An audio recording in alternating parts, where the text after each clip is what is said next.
Hey, welcome back to Album April. It's April 16th, and today I listened to 10 by Pearl Jam. 10 was the first album Pearl Jam released in 1991, and they are credited as being one of the bands that started the grunge boom of the early 90s. Obviously, the most famous grunge band of the 90s was Nirvana, but there were a few others: Pearl Jam, Soundgarden, Alice in Chains. At this point, I think I'd only ever heard one song by Pearl Jam, Alive, which is on this album. And just from a surface perspective, I thought it was okay.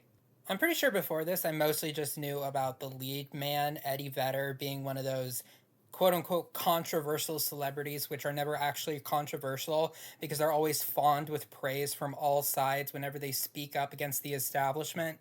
But I'm not interested in talking about Eddie Vedder's political or social views. I'm more interested in talking about the music. And after listening to 10, I can say I didn't like it very much. One thing I wasn't expecting is that most of these are like story songs. They're not really songs about feelings or like relationships or things that most songs are about. I never really looked closely at the lyrics to Alive. I kind of just thought it was a song about being alive. I don't know, something a lot more philosophical, but apparently it's a story about a boy whose dad died and he thinks his stepdad is his dad. And my jaw dropped when I read this. Apparently, his mom comes on to him because he looks like his late father. Why was that necessary? It's like, this is not spelled out in the song. It's implied, but like they went on, it's like, oh yeah, no, this is incest. And obviously, they're framing it as a bad thing. I'm not saying that they support it, it's just such a weird thing to do. And apparently, this character would go on to become a serial killer. That is what's being told in the song Once, which is before this, it was being told out of order.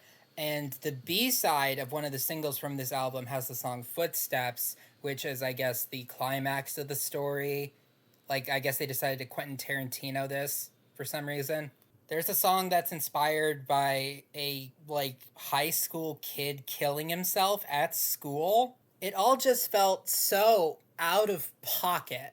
By far, the song on this album that I enjoyed the most was Black, and that is just a song about a breakup. When it comes to the way that the music sounded, I mean, I guess it sounded fine.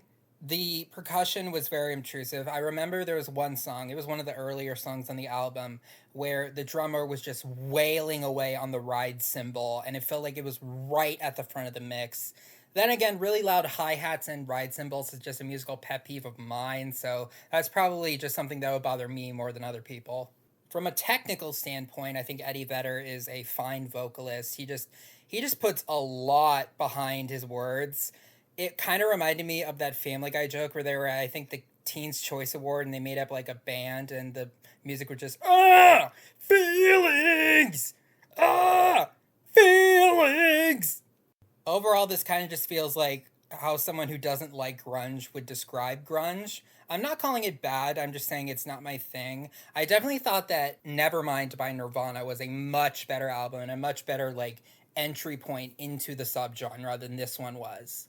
I'm not going to be listening to any other Pearl Jam album for Album April. Like, I can pretty much guarantee that now. I might listen to, like, Soundgarden, Alice in Chains, Stone Temple Pilots, but if this album is at all indicative of their overall style, I can confidently say Pearl Jam is not my band of choice.